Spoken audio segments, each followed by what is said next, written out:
You're listening to an Airwave Media Podcast.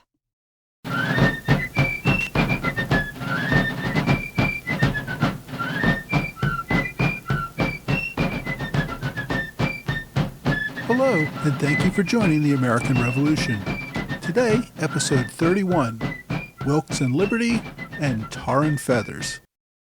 Last week we discussed the growing crisis in Boston, but that was not the only issue on London's agenda.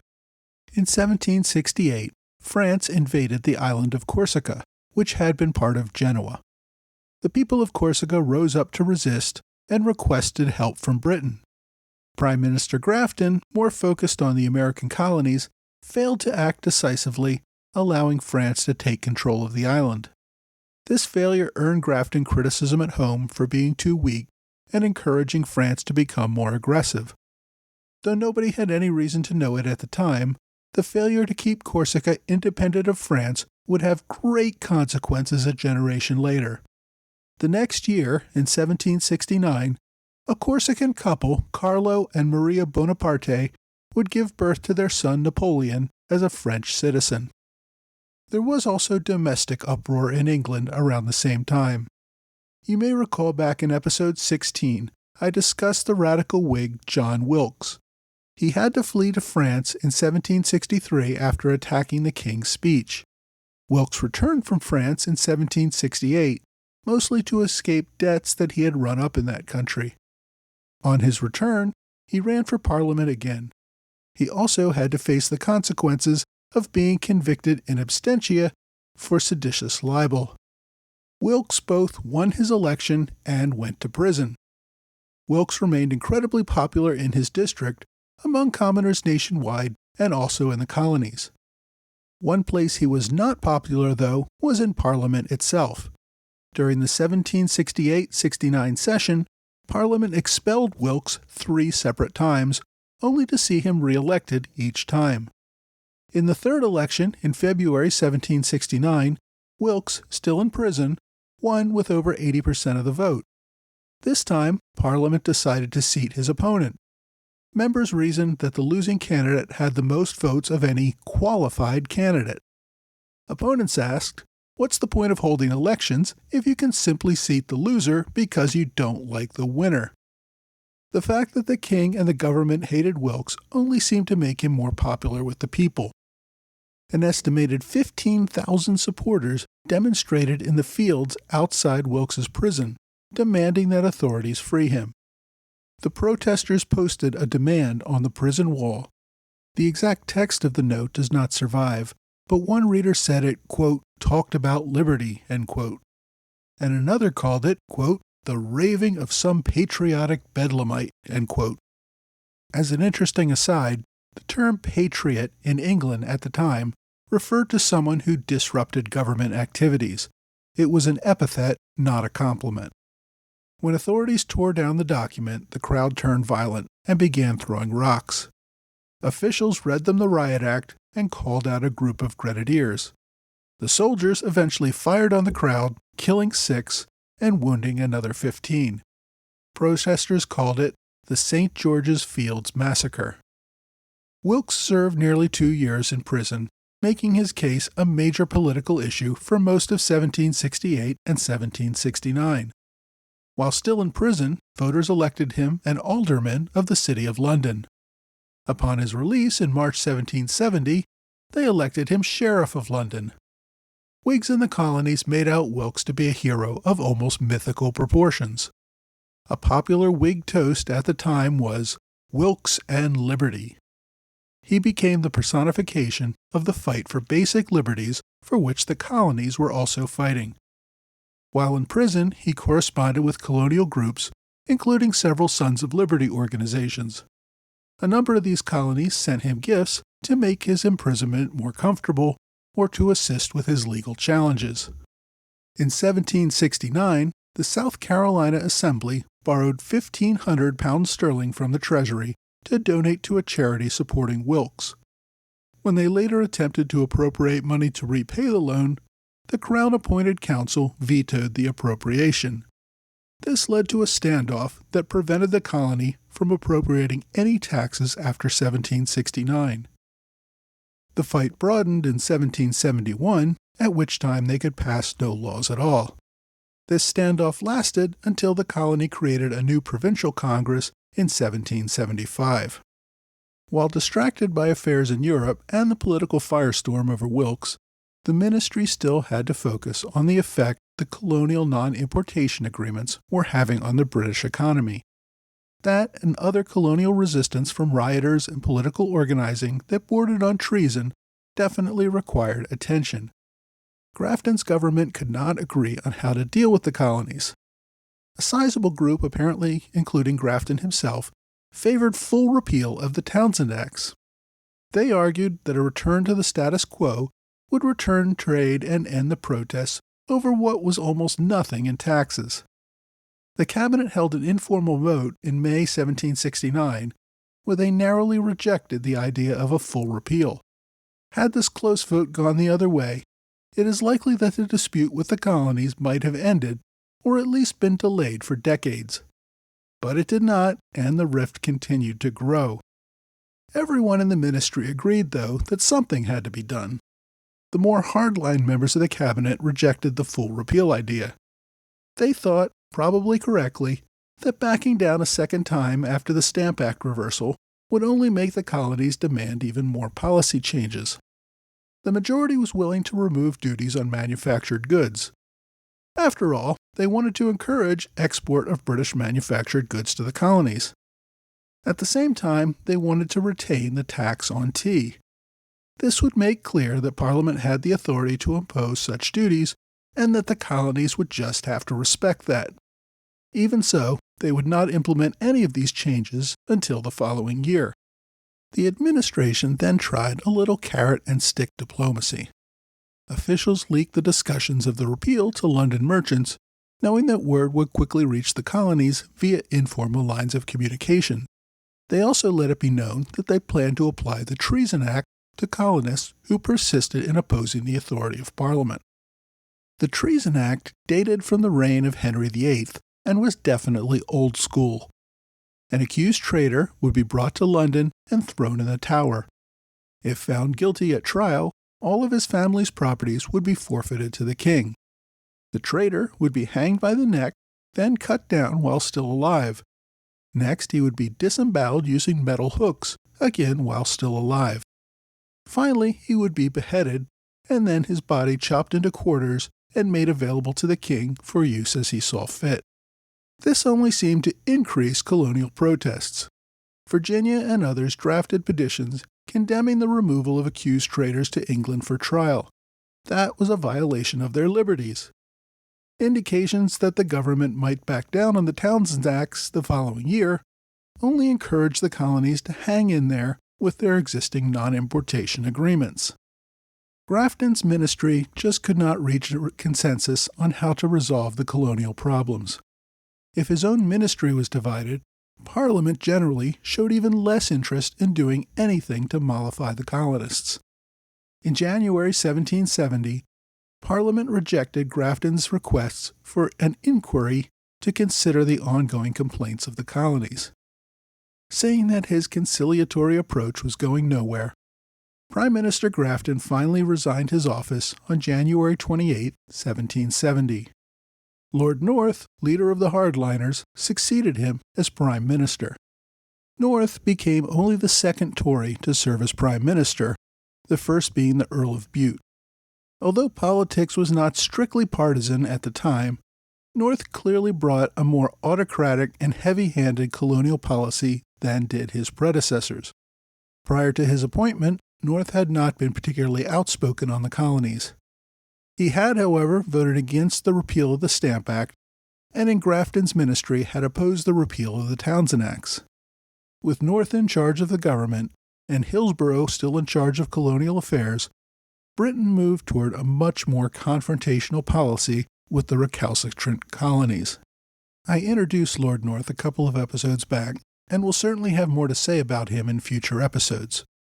But for now, I'll just say that this would prove to be the end of any chance of a compromise acceptable to the colonists. With that, I want to turn my attention back to America for the rest of this episode. In the last few episodes, I've been discussing mob activity. but have not really had a chance to discuss the practice of tarring and feathering. The practice, long associated with the Revolution, probably needs some explanation. Between 1768 and 1770, it became a common tactic against customs informers. Now, the practice of tarring and feathering goes back to the Middle Ages. Typically, this was not a government punishment. It was something a group of commoners did to one of their own in order to punish and humiliate them, not kill them. Many instances, therefore, may not be documented. However, the colonists did not really seem to be familiar with the practice until the 1760s. Typically, the tar used was sap from pine trees. When heated to over about 140 degrees Fahrenheit, the sap becomes liquid. Shipmakers and sailors used hot pine tar to waterproof ships, sails, and ropes, so it was a common commodity in seaports. Feathers were also readily available. Birds slaughtered for food had their feathers removed, and these would normally be used for pillows and cushions. Sometimes attackers would strip the victim, applying the tar directly to his skin. This would cause painful blistering and would be extremely difficult and painful to remove, but not deadly. Sometimes they would apply the tar over the clothing, making it less painful and easier to remove, but still humiliating. With the tar still hot, the mob would roll the victim in a pile of feathers or simply dump a bag of feathers over him. The drying tar would hold the feathers in place all over his body. Frequently then they would carry the victim around town and subject him to public ridicule. People would often jeer, spit, throw rotten eggs, or otherwise express derision as the tormentors put the tarred and feathered victim on public display. The first known victim of tarring and feathering in the colonies was a ship's captain named William Smith of Norfolk, Virginia. In 1766, a Norfolk merchant and shipowner named John Wilkes came to believe that Smith had reported contraband aboard one of his ships, the Vigilant. According to Smith, a group of men assaulted him, covered his body with tar, threw feathers all over him. They then carried him through the streets of Norfolk to face jeering crowds who threw stones at him. Finally, they threw him into the ocean, where he claims he would have drowned if not rescued by a passing ship. Smith also specifically named the mayor of Norfolk as participating in the actions against him. In 1768, the New England Sons of Liberty decided to use the technique to punish informants who had cooperated with the Customs Board. Now, some of the details seem to be a little hazy. In the summer of 1768, an unidentified group tarred and feathered an unnamed informant in Salem, Massachusetts. In September of that same year, in two separate instances, John Rowe and Robert Wood both received a tarring and feathering. An account of Robert Wood's punishment says that he was stripped naked, tarred and feathered, and then forced to sit on a hogshead under the Tree of Liberty in the town commons. Again, both took place in Salem, allegedly for reporting customs violations to the authorities. On September 10th, patriots in Newburyport, Massachusetts, tarred and feathered Joshua Vickery and Francis Magno. Again, the accused allegedly informed authorities about customs violations. According to one account, men placed Vickery in the village stocks for about 2 hours. Next, they carried him through town in a cart so that people could pelt him with rocks and eggs. His captors held him overnight, and in the morning tore out his hair. They then forced him to pull a horse cart through town, again subjecting him to public attack. He and Magno, who was also stripped naked and tarred and feathered, were then taken to jail, where they were prosecuted for breach of the peace. The arrival of soldiers in Boston in October 1768 seemed to eliminate more overt mob activities like this. The only other incident I could find for nearly a year happened in Providence, Rhode Island, on May 29, 1769. Jesse Saville was accused of providing information to the customs house. Rather than open attack, it seems the group grabbed Saville in secret at night, covered him with turpentine and feathers, and beat him severely. I've also read accounts of a Jesse Saville being tarred and feathered in Gloucester, Massachusetts in 1770. It's not clear if this is the same event with confused facts, or a second attack possibly on the same person. Some records indicate that Saville was a customs officer, and therefore might have been the target of multiple attacks. In September 1769, Nathan Smith of New Haven, Connecticut, informs customs officials that a prominent merchant had been smuggling rum. A few weeks later, Smith found himself in the hands of a mob. They put him in a cart, carried him through town, and forced him to announce in public that he was, quote, a liar, an informer, and a pest to society, end quote. After this, they covered him in tar and feathers, after which they allowed him to return home. In October, in New York City, several men, one named Michener and another named Kelly, and possibly one or two more, informed authorities about some illegally imported wine. A few days later, a mob caught up with them, applied the tar and feathers, and carted them through town.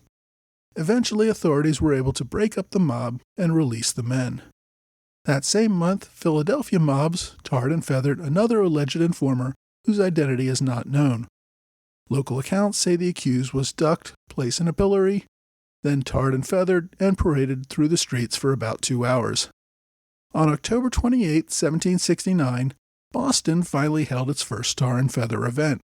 George Gaylor had been a sailor aboard the HMS Liberty, which, after its capture in the Liberty riots, was now working for the British Navy to catch smugglers. After radicals sank the Liberty, Gaylor got another job on another merchant vessel, which authorities raided for smuggling. Local patriots believed that Gaylor had informed on his own ship. As a result, a mob grabbed Gaylor, stripped him, applied tar and feathers, and then carried him around town for about 3 hours. The mob, estimated at between 1,000 and 1,500, forced Gaylor to hold a lantern as they paraded him around town at night. The mob also demanded that all residents put a candle in their window to show support. And just in case you thought this was a voluntary thing, any windows without a candle received a barrage of rocks. As the mob carted him around town, beating Gaylor with sticks and stones, they also attacked the homes of several other Tories. They even paraded Gaylor past the customs house where an armed sentry stood guard. They threw stones through the windows of the customs house and threatened to hoist the guard onto the cart alongside Gaylor. In the end, though, they left the frightened guard at his post. Eventually, the mob led Gaylor to the Liberty Tree, where they forced him to take an oath, promising never to inform again, and thanking the mob for its leniency in not killing him. Eventually, they released him, returned his clothes, and allowed him to return home. Gaylor tried to bring charges against several of the assailants whom he recognized. According to some accounts, there was a criminal trial at which they were found not guilty, though it probably did not get to trial because a Boston grand jury would never indict. Gaylor also brought a civil suit against 7 of his attackers. He sued for damages of £2,000 sterling, but the case again never appears to have made it to trial. Now, some historians report another event in Boston in November where a mob tarred and feathered a man for, quote, causing a woman to be harassed by soldiers, end quote. I've really not been able to find any more details about this event, but if anybody knows more about this, please let me know. In May 1770, after the army pulled out of Boston, Owen Richards, who worked for the Customs Board, refused a bribe and tried to seize the schooner Martin. While a group of men tarred and feathered Richards, another group unloaded the Martin and spirited away the contraband. Richards was held for about 6 hours, probably the time it took to unload the Martin, during which time the men carted him around town. Eventually, the mob set his feathers on fire, causing more serious harm. Richards survived, though, and filed a civil suit for £1,000 sterling. Again, I have not been able to determine the outcome of that suit. The Sons of Liberty also took up another tactic, tarring and feathering buildings. Merchants and others who violated nonimportation agreements in 1770 often found the outside of their shops covered in tar and feathers. This was a lesser form of attack, more vandalism than assault, but it also served as a warning to the victim that worse punishments could come if they did not change their ways. Sometimes, instead of tar and feathers, they would decorate the houses with excrement. As tensions began to subside in late 1770, we see a drop of the use of tarring and feathering. However, it will make a comeback in 1773 and 1774 after the Boston Tea Party ratchets up tensions once again. The practice continued throughout the war, usually against Tories or others who somehow objected to the Patriot movement. There are also cases well into the 1800s of its use against people who drew public condemnation for various behaviors. During this time period, though, it was never used against high-ranking officials, only informants or very low customs officials who were seen as snitches. While painful and humiliating, it was not fatal. I will mention tarring and feathering events as they arise in our timeline going forward, but I thought I had a good idea to give this background now as we enter the 1770s. Next week, we're going to move down to New York City, where locals fight with British regulars at the Battle of Golden Hill.